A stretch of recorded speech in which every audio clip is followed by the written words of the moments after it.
ಓಂ ಶ್ರೀ ಭಾಷ್ಯಕಾರಃ ಪಂಥಾನಂ ಆತ್ಮನಾ ದರ್ಶಿತಂ ಪುನಃ ಉದ್ಧರ್ತುಮಾಗತೋ ನೂನಂ ಇತ್ಯುಕ್ತಾಯಾಸ್ತು ಮಂಗಲಂ ಸುರಾಚಾರ್ಯಾಯ ವಿದ್ಮಹೇ ಸುರಶ್ರೇಷ್ಠಾಯ ಧೀಮಹಿ ತನ್ನೋ ಗುರುಃ ಪ್ರಚೋದಯಾತ್. ಶ್ರೀ ಗುರುಭ್ಯೋ ನಮಃ. ಹರಿ ಓಂ. ಆತ್ಮೀಯ ಪ್ರಿಯ ಪ್ರೇಕ್ಷಕ ಮಿತ್ರರೇ, ನಿಮ್ಮೆಲ್ಲರ ಜೀವನ ಸುಖಕರ, ಲಾಭಕರ, ಸಮೃದ್ಧಿಕರವಾಗಿರಲಿ ಅಂತ ನನ್ನ ಆರಾಧ್ಯ ದೇವಿ ಹೊರನಾಡು ಅನ್ನಪೂರ್ಣೇಶ್ವರಿಯ ಪಾದಗಳಿಗೆ ನಮಸ್ಕರಿಸ್ತಾ, ಪ್ರಿಯ ಪ್ರೇಕ್ಷಕ ಮಿತ್ರರೇ, ಮಕರ ರಾಶಿಯವರಿಗೆ ಅಪರೂಪವಾಗಿರತಕ್ಕಂತ ಒಂದು ದಿನಗಳು ಪ್ರಾರಂಭ ಆಗ್ತಾ ಇದೆ. ಗುರು ಗೋಚಾರ ಫಲದ ಸ್ಪೆಷಲ್ ವಿಡಿಯೋ ಇದು.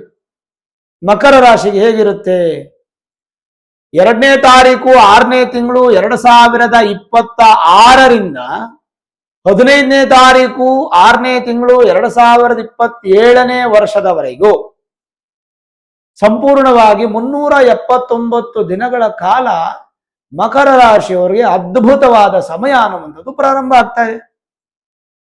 ಮಕರ ರಾಶಿಗೆ ಒಂದು ನೆಗೆಟಿವ್ ಅನ್ನುವಂಥದ್ದು ಏನಪ್ಪಾ ಅಂದ್ರೆ, ಇಷ್ಟು ದಿನ 6ನೇ ಮನೇಲಿ ಗುರು ಇತ್ತು. ಋಣ, ರೋಗ, ಶತ್ರು.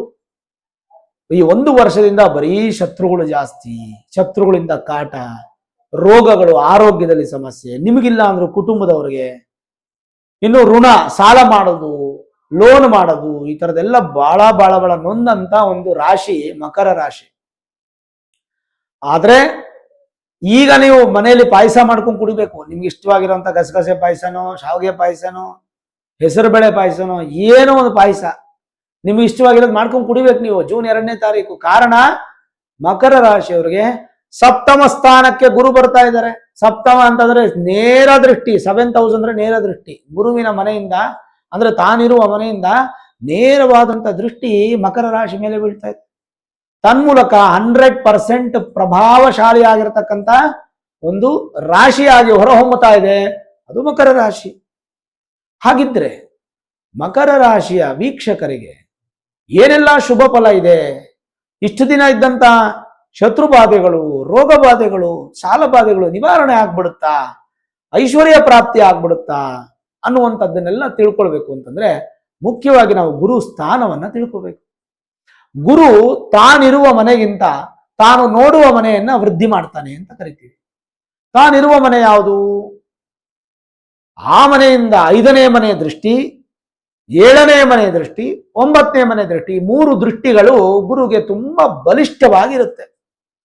ಅದರಲ್ಲಿ 7ನೇ ಮನೆ ದೃಷ್ಟಿ ಈಗ ಮಕರ ರಾಶಿಯವರ ಮೇಲೆ ಬೀಳೋದ್ರಿಂದ ಇಷ್ಟು ದಿನ ಈ 3 ಏನ್ ಹೇಳಿದೆ ನೆಗೆಟಿವ್, ಅದು ಪಾಸಿಟಿವ್ ಆಗುತ್ತೆ.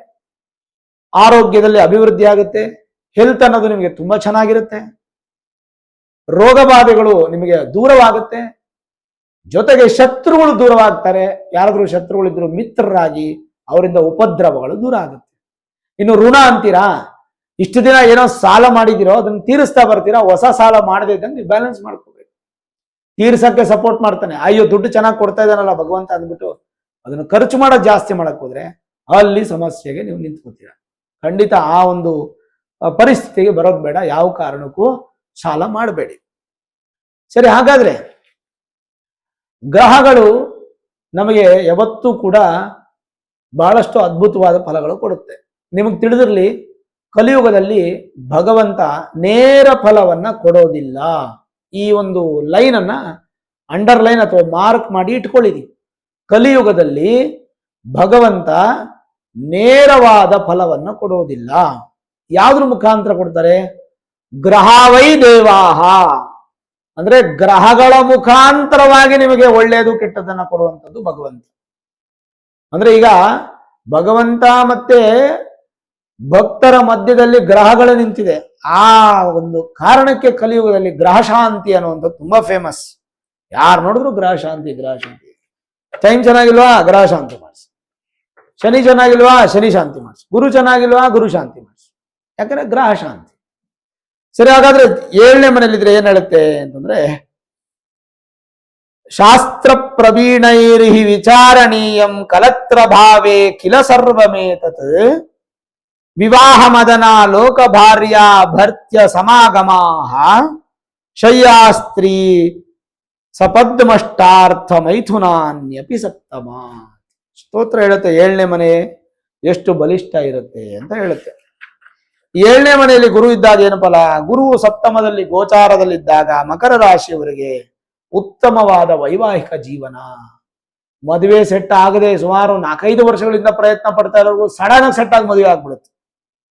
ಸಾತ್ವಿಕವಾದಂತಹ ಸಂತೋಷ, ಸಂತಾನ ಲಾಭ, ಸಂಪತ್ತಿನ ಪ್ರಾಪ್ತಿ, ಪತಿ ಪತ್ನಿಯರ ಮಧ್ಯೆ ಸಾಮರಸ್ಯ ಸಂತೋಷದ ಜೀವನ, ತೀರ್ಥಯಾತ್ರಾ ಯೋಗ, ಬುದ್ಧಿಯ ಅಭಿವೃದ್ಧಿ, ಶಕ್ತಿಯ ಸಂಕೇತ, ಐಶ್ವರ್ಯದ ಪ್ರತಿರೂಪ, ರಾಜವೈಭವ, ವಿವಾಹದ ನಂತರ ಧನ ಲಾಭ, ಇವೆಲ್ಲವನ್ನ ಮಕರ ರಾಶಿಯವರಿಗೆ ಗುರು ಸಪ್ತಮದಲ್ಲಿದ್ದಾಗ ಕೊಟ್ಟು ಬಿಡ್ತಾನೆ. ಸರಿ, ಮಕರ ರಾಶಿಯವರಿಗೆ ತೃತೀಯ ಸ್ಥಾನಾಧಿಪತಿನೂ ಗುರುನೇ. ತೃತೀಯ ಸ್ಥಾನಾಧಿಪತಿ ಸಪ್ತಮದಲ್ಲಿದ್ದರೆ ಏನು ಫಲ ಅದನ್ನು ತಿಳಿಸ್ತೀನಿ ನೋಡಿ. ತೃತೀಯ ಸ್ಥಾನಾಧಿಪತಿ ಸಪ್ತಮದಲ್ಲಿದ್ದರೆ ಆ ಗ್ರಹ ಶುಭಗ್ರಹನಾಗಿ ಉಚ್ಚ ಸ್ಥಾನ ಅಥವಾ ಸ್ವಕ್ಷೇತ್ರದಲ್ಲಿದ್ದರೆ ದುಃಖ ದೂರವಾಗಿ ಸುಖಿಯಾಗುವರು. ವಿದೇಶದಲ್ಲಿ ವಿದ್ಯಾ, ಉದ್ಯೋಗ, ವ್ಯಾಪಾರ ಅಭಿವೃದ್ಧಿ, ಸಹೋದರರಿಂದ ಸಪೋರ್ಟ್ ಸಿಗುವಂಥದ್ದು, ಮತ್ತೆ ವಿಶೇಷವಾಗಿ ಅನುಕೂಲಗಳು ಪ್ರಾಪ್ತಿಯಾಗುತ್ತೆ. ಯಾವ ತರ ಅನುಕೂಲಗಳು? ಮನೆ ಕಟ್ಟೋದು ಅಥವಾ ಭೂಮಿ ತಗೊಳ್ಳೋದು ಅಥವಾ ವ್ಯವಸಾಯ ಮಾಡುವಂತ ಅನುಕೂಲ. ಇನ್ನು ವ್ಯಯಸ್ಥಾನ, ಮಕರ ರಾಶಿಯವರಿಗೆ ಹೌಸ್ ಆಫ್ ಲಾಸ್ ಅಧಿಪತಿ ಯಾರು ಗೊತ್ತಾ? ಗುರುನೇ. ಸಂತೋಷ ಪಟ್ರಿ ಇಷ್ಟೊತ್ತು ಇವೇನು ಗುರುಗಳ ಹಿಂಗೆ ಹೇಳ್ತಿದ್ರೆ? ಖಂಡಿತ ಇಲ್ಲ, ಇದು ಕೂಡ ಕೆಟ್ಟದ್ದಲ್ಲ. 12ನೇ ಮನೆ ನಾವು ಕೇವಲ ಲಾಸ್ ಅಂತೀವಿ. 12ನೇ ಮನೆ ಹೌಸ್ ಆಫ್ ಲಾಸ್ ಹೌದು, ಆದ್ರೆ ಅಯನ ಶಯನ ಭೋಗಸ್ಥಾನ, ಮೋಕ್ಷ ಸ್ಥಾನ, ಅದನ್ನೆಲ್ಲ ಮರೆಯಂಗಿಲ್ಲ ನೀವು, ಯಾವ ಕಾರಣಕ್ಕೂ ಅದನ್ನ ಮರೆಯಂಗಿಲ್ಲ. ಸರಿ, ವ್ಯಯಸ್ಥಾನಾಧಿಪತಿ ಸಪ್ತಮದಲ್ಲಿದ್ದರೆ ಏನು? ಖರ್ಚು ಜಾಸ್ತಿ ಮಾಡ್ತೀರಾ, ಖುಷಿ ಖರ್ಚು. ಹೆಂಡತಿಗೊಂದು ಸೀರೆ ಕೊಡಿಸೋದು, ಬಂಗಾರ ಕೊಡಿಸೋದು, ಮಗಳಿಗೊಂದು ಮದುವೆ ಮಾಡೋದು, ಒಂದು ಒಳ್ಳೆ ಕಾಲೇಜಲ್ಲಿ ಸೀಟ್ ಕೊಡಿಸೋದು, ಈ ತರ ಒಳ್ಳೆ ಖುಷಿಯಾದಂಥ ಖರ್ಚು. ವಿಘ್ನಗಳು ದೂರವಾಗತ್ತೆ. ಮತ್ತೆ ಸ್ವಲ್ಪ ಆರೋಗ್ಯ, ಕುಟುಂಬದ ಆರೋಗ್ಯಕ್ಕೆ ದುಡ್ಡು ಖರ್ಚು ಮಾಡ್ತೀರಾ. ವೈವಾಹಿಕ ಸುಖ ಹೆಚ್ಚಾಗತ್ತೆ. ದೈಹಿಕವಾಗಿ ಬಹಳ ಆಸೆಗಳನ್ನ ಪಡೆಯುವಂತ ಸ್ವಭಾವ ಉಳ್ಳವರು ಆಗ್ತೀರ. ಮಕರ ರಾಶಿಯವರಿಗೆಲ್ಲ ಚೆನ್ನಾಗೇ ಇದೆ, ಏನ್ ಚಿಂತೆ ಮಾಡೋದೇನಿಲ್ಲ. ಆದ್ರೆ ಮಕರ ರಾಶಿಗೆ ಅಧಿಪತಿ ಯಾರು ಗೊತ್ತಾ? ಶನಿ. ಶನಿ ಬಾಧೆ ಏನಾದ್ರು ಇದೆಯಾ ನಿಮ್ಗೆ? ಇಲ್ಲ. ಸಾಡೆ ಸಾತಿ ಇಲ್ಲ, ಜನ್ಮ ಗುರು ಇಲ್ಲ, ಪ್ರಾರಂಭ ಗುರು ಇಲ್ಲ, ಅಂತ್ಯ ಗುರು ಇಲ್ಲ, ಅಷ್ಟಮ ಗುರು ಇಲ್ಲ, ಅರ್ಧಾಷ್ಟಮ ಗುರು ಇಲ್ಲ, ಪಂಚಮ ಗುರು ಇಲ್ಲ, ಕಂಟಕ ಗುರು ಇಲ್ಲ. ಅಂದ್ರೆ ಗುರುವಿಂದನೂ ಇಲ್ಲ, ಈ ಕಡೆ ಶನಿಯಿಂದನೂ ಬಾಧೆ ಇಲ್ಲ. ಶನಿ ಗುರು ಮತ್ತೆ ಇಬ್ರು ಕೂಡ ನಿಮ್ಗೆ ಚೆನ್ನಾಗಿದ್ದಾರೆ. ಈ ಸಂದರ್ಭದಲ್ಲಿ ಏನಾದ್ರು ಶನಿ ನಿಮಗೆ ಕೆಟ್ಟದಾಗಿದ್ರೆ ಪ್ರಾಬ್ಲಮ್. ಇನ್ನೊಂದ್ 2 ವರ್ಷ ಆದ್ಮೇಲೆ ನಿಮ್ಗೆ ಅರ್ಧಾಷ್ಟಮ ಶುರು ಆಗುತ್ತಲ್ಲ, ಅವಾಗ ಏನಾದ್ರು ಗುರುಬಲ ಬಂದಿದ್ರು ಪ್ರಯೋಜನ ಏನು? ಈಗ ಶನಿ ಬಾಧೆ ಇಲ್ಲ, ಗುರುನು ಸ್ಟ್ರಾಂಗ್ ಇದ್ದಾರೆ, ಏನ್ ತೊಂದರೆ ಇಲ್ಲ. ಹಾಗಾದ್ರೆ ಸಪ್ತಮ ಸ್ಥಾನಕ್ಕೆ ಗುರು ಬಂದಾಗ ಏನೇನು ಅಭಿವೃದ್ಧಿಯ ಫಲವನ್ನ ನಾವು ಕಾಣಬಹುದು ಅನ್ನುವಂಥದ್ದು ನಾನು ನಿಮಗೆ ಸ್ವಲ್ಪ ವಿಶ್ಲೇಷಣೆ ತಿಳಿಸ್ತೀನಿ. ಗುರು ಸಪ್ತಮದಲ್ಲಿದ್ದಾಗ ಏನು ಫಲ ಅಂತಂದ್ರೆ, ಬುದ್ಧಿವಂತರಾಗ್ತೀರಾ, ಸಹನೆ ಕಮ್ಮಿ ಇರುತ್ತೆ, ಕೋಪ ಜಾಸ್ತಿ ಬರುತ್ತೆ, ಅದನ್ನು ಬ್ಯಾಲೆನ್ಸ್ ಮಾಡಬೇಕು. ದೀರ್ಘಾಯುಷ್ಯ, ಒಳ್ಳೆ ಸುಂದರವಾದಂತಹ ಗುಣ ಇರುವಂತಹ ಗಂಡ ಹೆಂಡತಿಯರು, ಮತ್ತೆ ಪೂರ್ವ ಜನ್ಮದ ಪುಣ್ಯ ವೃದ್ಧಿಯಾಗಿ ವಿವಾಹ, ಪೂರ್ವ ಜನ್ಮದ ಪುಣ್ಯ ವೃದ್ಧಿಯಾಗಿ ವಿವಾಹ, ದಾಂಪತ್ಯ ಜೀವನ, partnership business, life partner, business partner ಎರಡು ತುಂಬಾ ಚೆನ್ನಾಗಿರುತ್ತೆ. ಮತ್ತೆ ಕಲಹಗಳು ದೂರವಾಗಿ ಬ್ಯಾಲೆನ್ಸ್ಡ್ ಆಗುತ್ತೆ. ಬಹಳ ಬುದ್ಧಿವಂತರಾಗ್ತೀರ ನೀವು ಮಕರ ರಾಶಿಯವರು, ಸಿಕ್ಕಾಪಟ್ಟೆ ಚುರುಕ್ತನ, ಮನೋಭಾವ ತುಂಬಾ ಚೆನ್ನಾಗಿರುತ್ತೆ. ಧಾರ್ಮಿಕವಾಗಿ ವಿಶೇಷ ವಿಷಯ ಆಸಕ್ತಿ ಉಳ್ಳವರಾಗ್ತೀರಾ, ಹೆಸರು ಚೆನ್ನಾಗಿ ತಗೊಂಡು ಗೌರವ ಸಂಪಾದನೆ ಮಾಡ್ತೀರಾ, ಹಣವಂತರಾಗ್ತೀರಾ. ಶೀಘ್ರ ವಿವಾಹ, ಉತ್ತಮ ಪತ್ನಿ ಅಥವಾ ಉತ್ತಮ ಪತಿ, ಮಕ್ಕಳು, ಪಾಲುದಾರರು ಉತ್ತಮವಾಗಿರುತ್ತೆ. ಪೂರ್ವ ಸಂಬಂಧಿತದಲ್ಲಿ ಸ್ವಲ್ಪ ಅನುಕೂಲಗಳು ಪ್ರಾಪ್ತಿಯಾಗುತ್ತೆ. ಜೀವನದಲ್ಲಿ ಅನೇಕ ಬದಲಾವಣೆಗಳು ಪಾಸಿಟಿವ್ ಆಗುತ್ತೆ. ಹಣದ ಸಂತೋಷ, ದೊಡ್ಡ ಮನೆತನದ ಯೋಗ ಮತ್ತು ಅಧಿಕಾರದ ಬಲ, ವ್ಯಾಪಾರದಲ್ಲಿ ಪಾಲುದಾರಿಕೆಯಲ್ಲಿ ಜಯ ಅನ್ನುವಂಥದ್ದು ಪ್ರಾಪ್ತಿಯಾಗುತ್ತೆ. ಇನ್ನು ಪರಸ್ಪರ ಧನ ಯೋಗ ಮತ್ತು ಧಾನ್ಯ ಯೋಗ, ಐಶ್ವರ್ಯ ಯೋಗ, ದೇವತಾ ಪೂಜೆಗಳಿಂದ ನಿಮಗೆ ವೃದ್ಧಿ ಆಗುತ್ತೆ. ಹೆಚ್ಚು ದೇವರ ಆರಾಧನೆ ಮಾಡಿ ಮಕರ ರಾಶಿ. ಏನ್ ಚಿಂತೆ ಇಲ್ಲ ಮಕರ ರಾಶಿಯವ್ರಿಗೆ, ಯಾವುದು ಭಯ ಪಡೋ ಅವಶ್ಯಕತೆ ಇಲ್ಲ. ಇನ್ನು 1 ವರ್ಷ 379 ದಿನಗಳು, 6ನೇ ತಾರೀಕು ಜೂನ್ ತಿಂಗಳು 2026 15ನೇ ತಾರೀಕು ಜೂನ್ ತಿಂಗಳು 2027 ತನಕ 379 ದಿನಗಳು ತುಂಬಾನೇ ಚೆನ್ನಾಗಿರುತ್ತೆ. ಆದ್ರೂ ನಿಮ್ಮ ರಾಶಿಯಾಧಿಪತಿಗೆ ಗುರು ಸಮಬಲ, ಅವರೇನು ಮಿತ್ರ ಅಲ್ಲ, ಸಮಬಲ. ಆದ್ರಿಂದ ಎಲ್ಲಾ ಕಡೆ ಗುರು ಶಾಂತಿ ಮಹಾಯಾಗಗಳನ್ನು ಮಾಡ್ತಾ ಇರ್ತಾರೆ. ನಿಮ್ಮೂರು ಸುತ್ತಮುತ್ತ ಮಠ ಮಂದಿರಗಳಲ್ಲಿ ಎಲ್ಲಾದ್ರೂ ಮಾಡ್ತಾ ಇರ್ತಾರೆ, ಅಲ್ಲೋಗಿ ಪಾರ್ಟಿಸಿಪೇಟ್ ಮಾಡಿ, ಗುರು ಶಾಂತಿ ಮಾಡಿಸ್ಕೊಳ್ಳಿ. ಎಲ್ಲೂ ನಿಮ್ಗೆ ಅವಕಾಶ ಸಿಕ್ಕಿಲ್ಲ ಅಂತಂದ್ರೆ ನಾನು ನಿಮ್ಮ ಸಹಕಾರದೊಂದಿಗೆ 1 ಲಕ್ಷ ಸ್ವಾಹಾಕಾರದ ಗುರುಶಾಂತಿ ಮಹಾಯಾಗ ಮಾಡ್ತಾ ಇದ್ದೀನಿ. ಎಲೆಕ್ಟ್ರಾನಿಕ್ ಸಿಟಿಯಿಂದ ಅತ್ತಿಬೆಲೆಗೆ ಬಂದು ಅಲ್ಲಿಂದ 1 ಕಿಲೋಮೀಟರ್ ದೂರದಲ್ಲಿ ಲಕ್ಷ್ಮೀಕುಂಟೆ ಅನ್ನುವಂಥ ಗ್ರಾಮದಲ್ಲಿ ಮಹಾಕ್ಷೇತ್ರ, ಅಲ್ಲಿ ಈ ಒಂದು ಮಹಾಯಾಗವನ್ನು ಮಾಡ್ತಾ ಇರೋದು 1 ಲಕ್ಷ ಸ್ವಾಹಾಕಾರದ ಗುರುಶಾಂತಿ ಮಹಾಯಾಗ. ಇದರಲ್ಲಿ ನಿಮಗೆ ಗಣಪತಿ ಹೋಮ, ನವಗ್ರಹ ಹೋಮ, ಮೃತ್ಯುಂಜಯ ಹೋಮ, ಆಯುಷ್ಯ ಹೋಮ, ನಕ್ಷತ್ರ ಹೋಮ, ಮಧುಮಿಶ್ರಿತ ಕಮಲ ಪುಷ್ಪ ಶ್ರೀ ಸೂಕ್ತ ಲಕ್ಷ್ಮೀ ಹೋಮ ಆಗುತ್ತೆ. ಜೊತೆಗೆ ಗುರು ಸ್ವಾಹಾಕಾರ 1 ಲಕ್ಷ ಇಷ್ಟು ಆಗುತ್ತೆ. ಖಂಡಿತ ಸಕುಟುಂಬ ಸಪರಿವಾರ ಸಮೇತವಾಗಿ ಬಂದು ಯಾಗದಲ್ಲಿ ಪಾರ್ಟಿಸಿಪೇಟ್ ಮಾಡಿ ಅನ್ನದಾನ ಸ್ವೀಕಾರ ಮಾಡ್ಕೊಂಡು ಹೋಗಿ. ಇಲ್ಲ ಗುರುಗಳೇ, ನಾವು ನಮ್ಮ ಸಂಕಲ್ಪ ಆಗಬೇಕು ಅಂತ ನಿಮಗೆ ಇಚ್ಛೆ ಇದ್ರೆ 1001 ರೂಪಾಯಿ ನೀವು ಹಣ ಪಾವತಿ ಮಾಡಬೇಕು.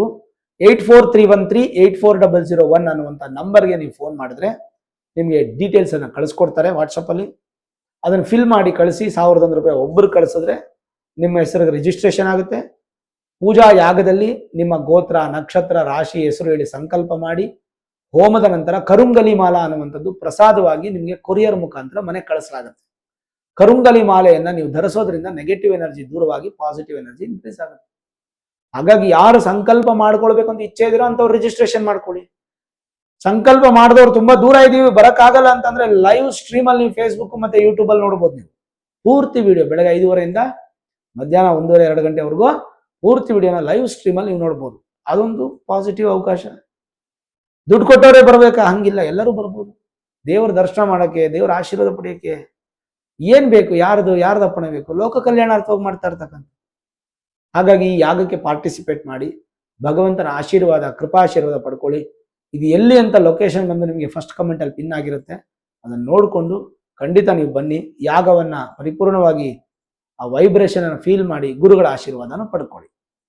ನೋಡಿದ್ರಲ್ಲ ಮಕರ ರಾಶಿಯವರು, ಏನೂ ಭಯಪಡೋ ಅವಶ್ಯಕತೆ ಇಲ್ಲ. ನಿಮ್ಮ ಮೂಲ ಜಾತಕವನ್ನು ಒಮ್ಮೆ ನುರಿತ ಜ್ಯೋತಿಷ್ಯರು ತೋರಿಸ್ಕೊಳ್ಳಿ. ಅಲ್ಲೇನಾದ್ರೂ ಗ್ರಹಗಳು ಇನ್ನೂ ಸ್ಟ್ರಾಂಗ್ ಆಗಿತ್ತಂದ್ರೆ ಮತ್ತಷ್ಟು ಅಭಿವೃದ್ಧಿ, ವೀಕ್ ಆಗಿತ್ತಂದ್ರೆ ಸರಳ ಪರಿಹಾರ, ಅದರಿಂದ ಮತ್ತಷ್ಟು ಅಭಿವೃದ್ಧಿಯನ್ನು ಕಾಣಬಹುದು. ಈ ವಿಡಿಯೋ ಇಷ್ಟ ಆಗಿದ್ರೆ ಲೈಕ್ ಮಾಡಿ, ಶೇರ್ ಮಾಡಿ, ಮುಖ್ಯವಾಗಿ ನಮ್ಮ ಚಾನಲ್ಗೆ ಸಬ್ಸ್ಕ್ರೈಬ್ ಮಾಡಿ, ಬೆಲ್ ಐಕಾನ್ ಅನ್ನು ಪ್ರೆಸ್ ಮಾಡಿ. ಪ್ರತಿನಿತ್ಯ ನಾನು ಪೂಜೆ ಮಾಡುವಂತಹ ನನ್ನ ಆರಾಧ್ಯ ದೇವಿ ಹೊರನಾಡು ಅನ್ನಪೂರ್ಣೇಶ್ವರಿಯ ಆಶೀರ್ವಾದ, ಅನುಗ್ರಹ ಸದಾಕಾಲ ಮತ್ತೊಮ್ಮೆ ನಿಮ್ಗೆ ಸಿಗಲಿ ಅಂತ ಪ್ರಾರ್ಥನೆ ಮಾಡ್ತಾ, ಸರ್ವೇ ಜನಾಃ ಸುಖಿನೋ ಭವಂತು, ಸಮಸ್ತ ಸನ್ಮಂಗಳಾನಿ ಭವಂತು.